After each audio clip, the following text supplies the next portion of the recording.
الحمد لله نحمده ونستعينه ونستغفره ونؤمن به ونتوكل عليه ونعوذ بالله من شرور أنفسنا ومن سيئات أعمالنا من يهد الله فلا مضل له ومن يضلله فلا هادي له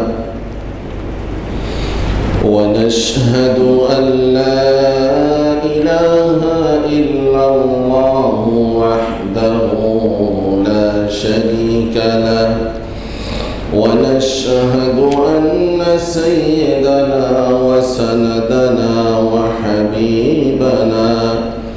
وحبيب ربنا وأولانا ومولانا محمدا عبده ورسوله أما بعد فقد قال الله سبحانه وتعالى أعوذ بالله من الشيطان الرجيم بسم الله الرحمن الرحيم إن عدة الشهور عند الله 12 شهرا في كتاب الله يوم خلق السماوات والأرض منها 4 حرم ذلك الدين القيم فلا تظلموا فيهن أنفسكم وقاتلوا المشركين كافة كما يقاتلونكم كافة واعلموا أن الله مع المتقين وقال تعالى يا أيها الذين آمنوا اتقوا الله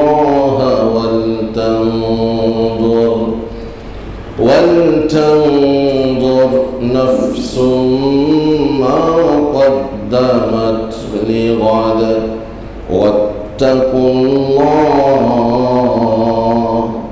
إن الله خبير بما تعملون إن الله وملائكته يصلون على النبي يا أيها الذين آمنوا صلوا عليه وسلموا تسليما اللهم صل على محمد وعلى آل محمد كما صليت على إبراهيم وعلى آل إبراهيم إنك حميد مجيد اللهم بارك على محمد وعلى آل محمد كما باركت على إبراهيم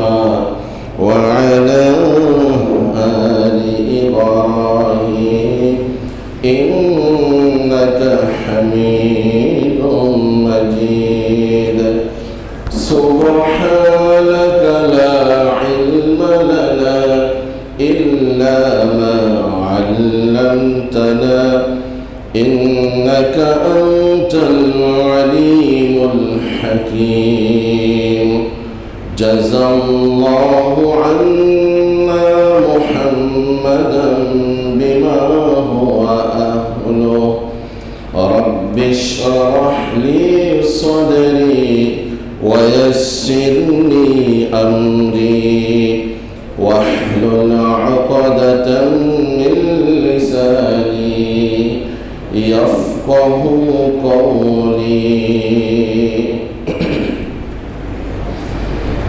আলহামদুলিল্লাহ।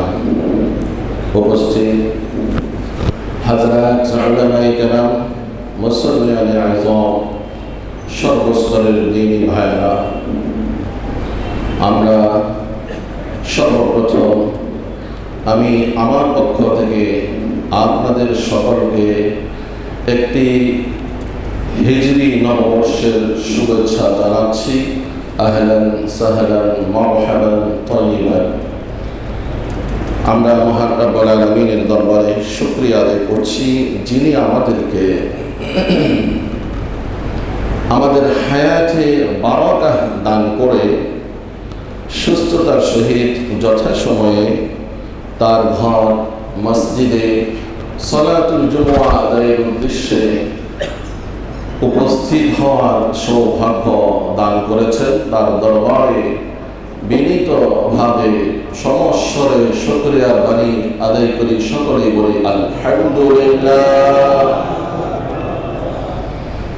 সাথে সাথে সালাত এবং সালামের হাদিয়া প্রেরণ করছি সাইয়্যিদুল মুরসালিন রাহমাতুল লিল আলামিন, যার অক্লান্ত পরিশ্রমে এবং যার রেখে যাওয়া স্মৃতির মাধ্যমে আজকে আমরা এই ইসলামী সন হিজরি সন আমরা পালন করে যাচ্ছি। আজকে আমরা মুসলিম হয়ে আত্মপরিচয় দিতে পারছি। তার জন্য দোয়া করি, হে প্রভু, আপনি আপনার হাবিবকে জান্নাতের সর্বোচ্চ মাকাম দান করুন। সবাই বলি আমিন। সম্মানিত ভাইয়েরা, আমাদের সমাজে আমরা তিনভাবে বৎসর গণনা করে থাকি। একটি হলো খ্রিস্টীয় সন, সৌর সন, ইংরেজি সন, আরেকটি হলো বাংলা, আরেকটি হলো আরবি। এই আরবি সন এটা আমাদের প্রত্যেকের ইমানি সন, এটা আমাদের আমলের একটি বৎসর, এটা আমাদের পরকালে পাথেয় সঞ্চয়ের একটি ক্যালেন্ডার। সেজন্য অন্যান্য বৎসরগুলোর শেষ সময়ে এবং একটি নববৎসর শুরুতে যেভাবে আমাদের মধ্যে একটু পরিবর্তন দেখা যায়, তো সমতার দাবি রাখে অন্ততপক্ষে আরবি বৎসরের শেষ এবং শুরুতেও সমানভাবে আমাদের মধ্যে সেই রকম পরিবর্তন দেখা যাওয়া, এটা সমতার দাবি রাখে। কিন্তু আফসোসের বিষয় হলো, অত্যন্ত পরিতাপের বিষয় হলো যে ইংরেজি সন শেষ কখন হয়, শুরু কখন হয়, মনে হয় একজন 3 থেকে 5.5 বছরের বাচ্চা পর্যন্ত তার অজানা থাকে না। একটি বাংলা বৎসর কখন শেষ হয় আর কখন শুরু হয়, ওই 2.5 বছরের শিশু যখন কথা বলতে শিখে তখন সেও প্রশ্ন করে, আব্বু এই বৈশাখ সেটা কি? কিন্তু পরিতাপের বিষয় হলো যে কখন আরবি বৎসর হিজরি সন আসে আর কখন বিদায় নেয়, ওই বাচ্চারা জানা তো বহু দূরের কথা, ওই বাচ্চাদের যারা দাদা, ওই বাচ্চাদের যারা নানা, তাদের মধ্যেও ম্যাক্সিমাম মুসলিম ভাইদের অজানা থেকে যায়। আর এটাই প্রমাণ করে যে আমরা ইসলামের লাইনে, আমরা ঈমানের লাইনে কোন পজিশনে আছি। মুহতারাম দিনী ভাইরা, আজকে আমার আলোচ্য বিষয় হবে এই হিজরি সন এবং সময়, এতে আমাদের কি করণীয় এবং কি করা উচিত ছিল। আর একটি বৎসর যা আমরা হারিয়েছি, সেই বৎসরকে সামনে রেখে আগামী বৎসরকে যেন আমরা কাজে লাগাইতে পারি, এই বিষয়ের উপরে সংক্ষিপ্ত সময়ে আলোচনা করার প্রয়াস চালাবো। ওয়া তৌফিকি ইল্লা বিল্লাহ, আলাইহি তাওয়াক্কালতু ওয়া ইলাইহি উনীব। সম্মানিত ভাইয়েরা, আমি আপনাদের সামনে মহাগ্রন্থ আল কোরআনুল কারীমের সূরা তাওবা 36 নম্বর আয়াত এবং সূরা আল হাশরের 18 নম্বর আয়াত তেলাওয়াত করেছি। এই দুটি আয়াতকে সামনে রেখেই আমি আমার আলোচনা শুরু করছি। রব্বুল আলামিন ইরশাদ করেন, ইন্না ইদ্দাতাশ শুহুর, নিশ্চয় মাসের গণনা আল্লাহর নিকট, যেদিন আল্লাহ তাআলা নবমণ্ডল ভূমণ্ডল সৃষ্টি করেছেন, আসমান জমিন সৃষ্টি করেছেন, সেই দিন থেকেই বৎসরের গণনা, মাসের গণনা, দিনের গণনা কিভাবে করবে সেটাও আল্লাহ সৃষ্টি করেছেন। বলেন সুবহানাল্লাহ। কেমন আল্লাহ, কত বড় কারিগর, কত সুনিপুণ ইঞ্জিনিয়ার। এগুলি তো আমাদের কিছু সীমিত শব্দ, এর বাহিরে তো আর আমরা আল্লাহর শানে কিছু বলতে পারি না। তো পরিশেষে এটাই বলবো যেটা আল্লাহ নিজেই বলেছেন, ফাতাবারাকাল্লাহু আহসানুল খালিকিন, তিনি সেই সত্তা বরকতময় যিনি এই চমৎকার সুনিপুণ সৃষ্টিকর্তা। আজকে 1447 হিজরির পহেলা মুহররম। এই মুহররম মাসে অনেকগুলো করণীয় বর্জনীয় কাজ আছে। এই মুহররম মাসে সামনে আসছে আশুরা, মুহররমের 10 তারিখ।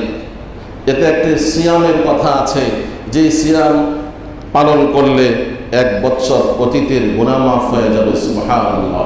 শুরুর দিকে এভাবেই পালনীয় ছিল, পরবর্তীতে ইহুদিদের কারণে এখানে আরও একটি সিয়াম অ্যাড হয়ে এখন আমাদের জন্য বিধান হলো 2টি সিয়াম। আমরা ইনশাআল্লাহ আগামী জুমআয় এই বিষয়ে আলোচনা করব। আল্লাহ তাআলা বলেন, নিশ্চয়ই আল্লাহর নিকট মাসের গণনা 12টি মাস হিসেবেই নির্ধারণ হয়েছে, এমনকি ফি কিতাবিল্লাহ, এটা আল্লাহর কিতাবেও আছে। এই যে কিতাব দেখে দেখে বলছি আপনাদেরকে, আল্লাহ তাআলা বলেন এই 12টি মাসের মধ্য থেকে আমি আল্লাহ 4টি মাসকে সম্মানিত করেছি। বলেন আলহামদুলিল্লাহ। এই সম্মানিত করার রাইট এবং অসম্মানিত করার এই পাওয়ার একমাত্র যিনি রাখেন তিনি কে? আল্লাহ। ওয়াতুইজ্জু মান তাশা ওয়া তুযিল্লু মান তাশা, কেমন যেন তার প্রমাণ আমাদের সামনে একেবারেই প্রেজেন্ট। কিছুদিন আগেই যিনি সম্মানের চেয়ারে, আর আজকে তিনি অসম্মানের ফ্লোরে। কিছুদিন আগে জাতি যাকে সম্মানের দৃষ্টিতে দেখত, ইচ্ছায় হোক অনিচ্ছায় হোক বাধ্য হয়ে হোক, কিন্তু আজকে সেই ব্যক্তিকেই জাতি শতবার হাজারোবার ধিক দিচ্ছে, তার দিকে ডিম নিক্ষেপ করছে, নিজের ভেতরের আক্ষেপ প্রকাশ করছে। আল্লাহ তাআলা বুঝিয়ে দিলেন, ওয়াতুইজ্জু মান তাশা। কেউ কেউ ভাবত যে এই পোস্ট পজিশন এটা তো উপরওয়ালাই দেন, ঠিকই উপরওয়ালা দেন, কিন্তু আবার যখন আসফালিন, যখন একেবারে সর্বনিচে পৌঁছে দেন, সেটাও কার পক্ষ থেকে হয়? আল্লাহর পক্ষ থেকে হয়। এই বিশ্বাস একজন মুমিনের ধারণ করতে হবে।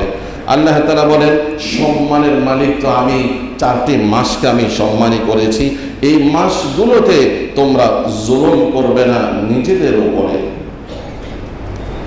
আর অমুসলিম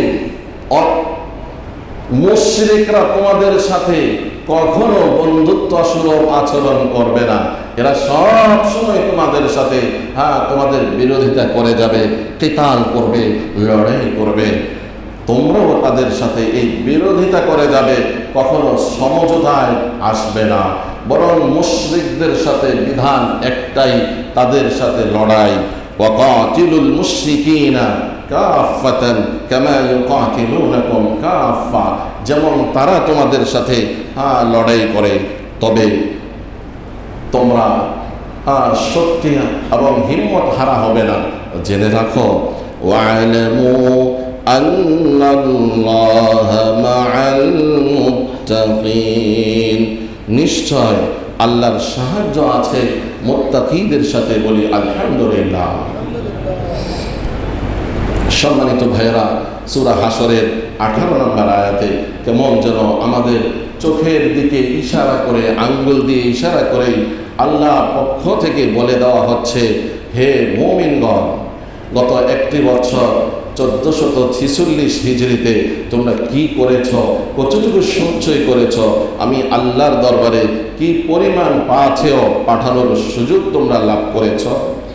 আল্লাহ তাআলা বলেন, এখানে আল্লাহ তাআলা সমগ্র বিশ্ববাসীকে সম্বোধন করেননি, বরং সম্বোধন করেছেন জুমার সালাতে যারা উপস্থিত, আমি আপনি যারা মুমিন, যারা পরিচয় দিতে গর্ববোধ করি যে আমি মুসলিম, তাদেরকে লক্ষ্য করে, মুমিনদেরকে লক্ষ্য করে আল্লাহ বলছেন, ইয়া আইয়ুহাল্লাযীনা আমানুত্তাকুল্লাহ, হে ঈমানদারেরা, আল্লাহকে ভয় করতে থাকো। কি করতে হবে আমাদের? আল্লাহকে ভয় করেই শেষ না, ভয় করতে থাকতে হবে, সব সময় ভয় করতে হবে। ওয়ালতানজুর নাফসুম মা কদ্দামাত লিগাদ, আর প্রতিটি মানুষকে, বিশেষ করে ঈমানদারগণ, ঈমানদার তো হবেন অন্যদের জন্য আইডল, মডেল, কিন্তু প্রতিটি মানুষকেই ভেবে দেখা উচিত মা কদ্দামাত লিগাদ, যে আগামীকালের জন্য তিনি কি সেন্ড করেছেন, কি পাঠিয়েছেন। ওয়াত্তাকুল্লাহ, আর আবারও বলছি আল্লাহকে ভয় করতে থাকো। ইন্নাল্লাহা খাবীরুম বিমা তা'মালুন, নিশ্চয় আল্লাহ তাআলা তোমাদের সকল কর্মকাণ্ড, সকল বিষয়ে তিনি ওয়াকিফ, তিনি জ্ঞান রাখেন, তিনি খবর রাখেন। আমাদের ভাইয়েরা, সময়ের যে এক পরিবর্তন, সুবহে সাদিকের মাধ্যমে একটি দিন শুরু হয়, সূর্য ওঠার মাধ্যমে একটি দিন শুরু হয়, আবার সূর্য অস্তমিত হওয়ার মাধ্যমে একটি দিন শেষ হয়। সুবহে সাদিক এর মাধ্যমে একটি রাত শেষ হয়, সূর্য অস্তমিত হওয়ার মাধ্যমে একটি দিন শেষ হয়। এই যে রাত এবং দিনের পরিবর্তন, এই রাত এবং দিনের পরিবর্তনের মধ্যেও আল্লাহ তাআলা রেখেছেন আমার জন্য, আপনার জন্য, আখিরাতের প্রস্তুতির জন্য, যেন আমরা সজাগ থাকি। বড় মেসেজ রেখেছেন, ইউকাল্লিমুল্লাহুল লাইলা ওয়ান নাহার, রাত এবং দিনকে আল্লাহ পরিবর্তন করেন এবং এর মধ্যে রেখেছেন জ্ঞানী লোকদের জন্য, চাক্ষুষমান ব্যক্তিদের জন্য শিক্ষা। সূরা নূরের ৪৪ নম্বর আয়াত, ইউকাল্লিমুল্লাহুল লাইলা ওয়ান নাহার ইন্না ফি যালিকা লাইবরাতান লিউলিল আবসার, নিশ্চয় উলুল আবসার যারা জ্ঞানী লোক যারা, তাদের জন্য রয়েছে এতে শিক্ষা। একজন মানুষ একটা রাতের শেষ ভাগে এসে আনন্দিত হয় যে সূর্য সামনে উঠবে, একটি দিন আমার সামনে আসছে, আমি এই দিনে আমার বহু কাজ সম্পাদন করব। ঠিক দিন শেষে একজন লোক অত্যন্ত খুশি হয় যে আমার সামনে একটা রাত আসছে, এই রাতে আমি রেস্ট করব, একটু আরাম করব। দিন আর রাত এর এই যে ইখতিলাফ, যে পরিবর্তন, দিনের পরে রাত আসে, রাতের পরে দিন আসে, এটা নিয়েও যদি একটু কেউ ফিকির করে, গত জুমার আগের জুমায় যে বলেছিলাম ফিকিরের কথা, এই ফিকির যদি কেউ একটু করে, তো সেই ব্যক্তি তার স্রষ্টাকে খুঁজে বের করতে সক্ষম হবে। সুবহানাল্লাহ। সূরা আল ফুরকানের 62 নম্বর আয়াত আল্লাহ তাআলা বলেন, وَهُوَ الَّذِي جَعَلَ اللَّيْلَ وَالنَّهَارَ خِلْفَةً لِمَنْ أَرَادَ أَنْ يَذَّكَّرَ أَوْ أَرَادَ شُكُورًا। তিনি সেই সত্তা যিনি রাত এবং দিনকে সৃষ্টি করেছেন, একের পর এক অটোমেটিক আসতেই থাকে। এই যে খিলপাতান পরিবর্তন করেছেন, একটার পর একটা রাত এবং দিন আসে কেন?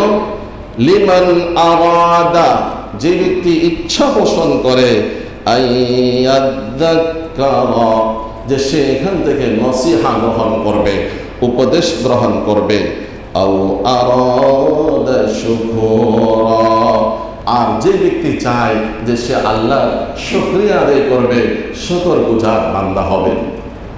একটা রাত একটা দিন কত বড় দামি ওই ব্যক্তি বুঝেন যার সামনে সাকারাত উপস্থিত, যার সামনে মৃত্যু যন্ত্রণা উপস্থিত, সেই ব্যক্তি বুঝে একটা রাত আর একটা দিন, একটা ঘন্টা, 10 ঘন্টা, 12 ঘন্টা, 24 ঘন্টা কত যে দামি। যাকে কাপড়ের কাপড় পরিয়ে পেঁচিয়ে খাটিয়ায় তুলে কবরের দিকে নিয়ে যাওয়া হয়, ওই ব্যক্তি বুঝে যে আর একটা ঘন্টা যদি আমি বেঁচে থাকতাম তো কি পরিমাণ লাভবান হতাম। আল্লাহ তাআলা বলেন, এই যে রাত দিনের পরিবর্তন আমি দিয়েছি, লিমান আরাদা শুকুরা, ওই ব্যক্তির জন্য যে চায় আমি শুকরিয়া আদায় করব। সারা দিন আল্লাহর নাফরমানি করেছি, গুনাহ করেছি, সওয়াবের কোনো কাজ করতে পারি নাই, এই মুহূর্তে যদি মালাকুল মউত আমাকে অ্যারেস্ট করে নিয়ে যান তাহলে তো আমি কিছুই করতে পারতাম না। ওই লোক সামনে একটি রাত পেয়েছে, তাওবার সুযোগ পাচ্ছে, সে তো আল্লাহর কাছে শুকরিয়া আদায় করবে, আল্লাহ একটা রাত আমি পেয়েছি, আপনি আমাকে আপনার ইবাদতের জন্য কবুল করে নেন।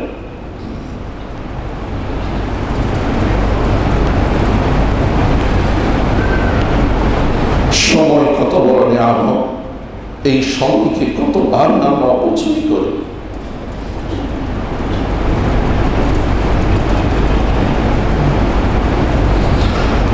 জান্নাতে যাওয়ার পরে মানুষের কোনো আফসোস থাকবে না, একটা আফসোস থাকবে শুধু,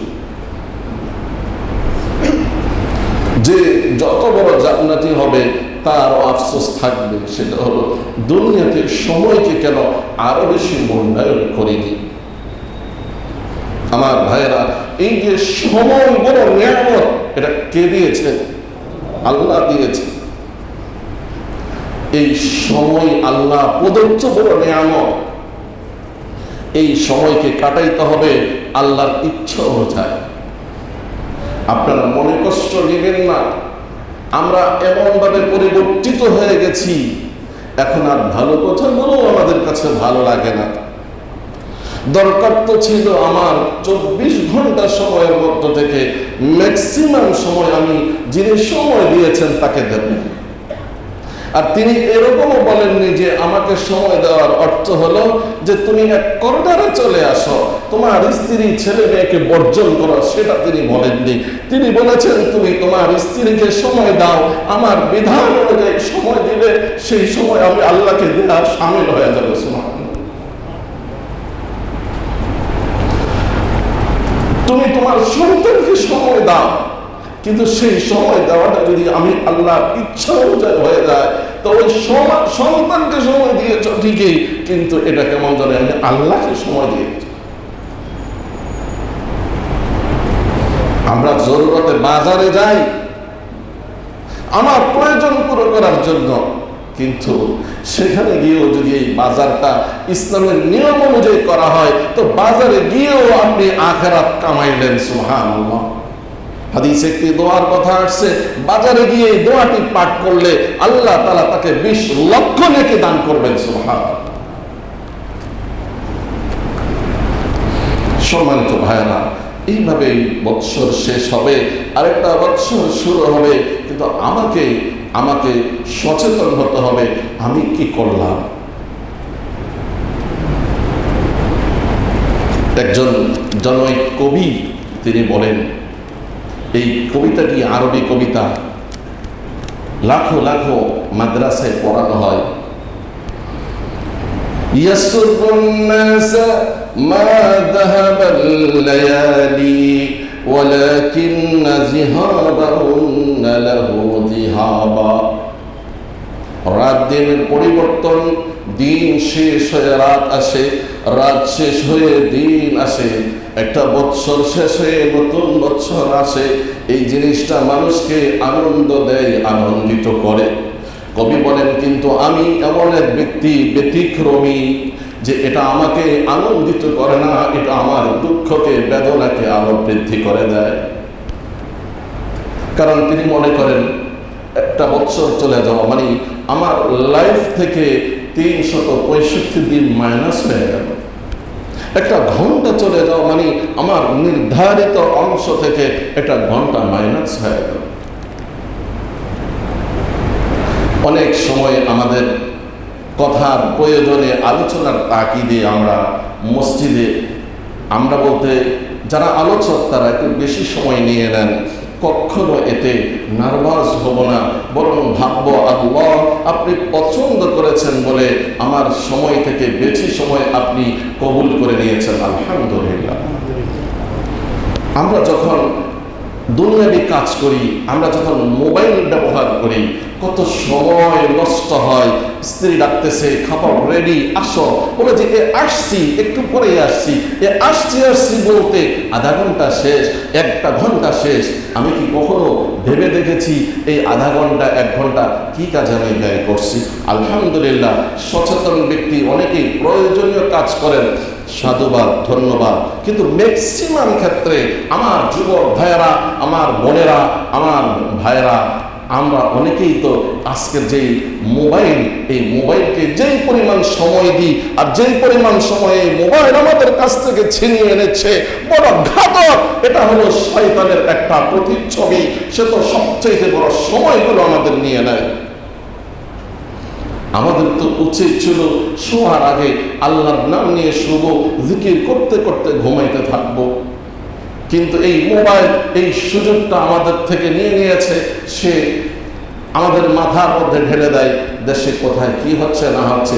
আমাকে এত বড় গবেষক বানায়া দেয়, এত বড় চিন্তক বানায়া দেয় যে আমি দেশের খবর নিতে নিতে বেমালুম আমি আমাকে ভুলে গেলাম। ঘুম থেকে ওঠার পরে দরকার ছিল আল্লাহর শুকরিয়া আদায় করা। সেই ক্ষেত্রে আগে আমরা মোবাইল খুলে দেখি যে কোনো প্রয়োজনীয় কল আসছে কিনা। আলহামদুলিল্লাহ, আমার দ্বারা, আপনার দ্বারা একটা কারো প্রয়োজন পুরো হলে অনেক সওয়াব পাবেন। কিন্তু পাশাপাশি ফেসবুক সহ আরো যেই জিনিসগুলো আছে প্রয়োজনীয়, আমি সবার কথা বলছি না, আলহামদুলিল্লাহ। কিন্তু যারা এই রোগে আক্রান্ত, হয়তো আমাদের এই কথা দ্বারা তাদের উপকার হতে পারে। সম্মানিত ভাইরা, আমরা কি কখনো লক্ষ্য করেছি যে এই সময়ের চেঞ্জের মাধ্যমে জায়গায় জায়গায় ইসলাম কি সুন্দর দোয়া সেট করে দিয়েছেন, আর এই দোয়াগুলো আমাদেরকে আখিরাতের কথা স্মরণ করে দেয়। যেমন নতুন চাঁদ উঠলে যে দোয়া, আল্লাহুম্মা আহিল্লাহু আলাইনা বিল ইউমনি ওয়াল ঈমান, হে আল্লাহ আপনি আমাদেরকে যে নতুন চাঁদ দিয়েছেন এটা কল্যাণের মাধ্যমে, ঈমানের মাধ্যমে দান করুন, আমাদের জন্য সালামত শান্তি বর্ষণ করুন। অন্য বর্ণনায় আসছে আল্লাহুম্মা আদখিলহু আলাইনা বিল আমনি ওয়াল ঈমান, হে আল্লাহ আপনি আমাদেরকে নিরাপত্তা দান করুন, ঈমান দান করুন, শান্তি দান করুন। ওয়াজাওয়ারাম মিনাশ শাইতান, এবং শয়তান থেকে যেন আমরা রক্ষিত থাকতে পারি সেই ব্যবস্থা করুন। ওয়ারিদওয়ানুম মিনার রহমান, এবং আমরা যেন আল্লাহর সন্তুষ্টিমূলক আমল করতে পারি সেই তৌফিক দান করুন। ইসলামের যতগুলো দোয়া আছে প্রত্যেকটা দোয়ার মধ্যে এই কথা মেসেজ দিয়ে যাচ্ছে, বান্দা এই দুনিয়া অস্থায়ী, আখিরাত ক্ষণস্থায়ী। যখন এই দোয়া করি তো শেষে আমাদেরকে আখিরাতে জাহান্নামের শাস্তি থেকে যেন আমরা রক্ষা পাই, এই দোয়া আছে। কোরআন কারীমের যে প্রসিদ্ধ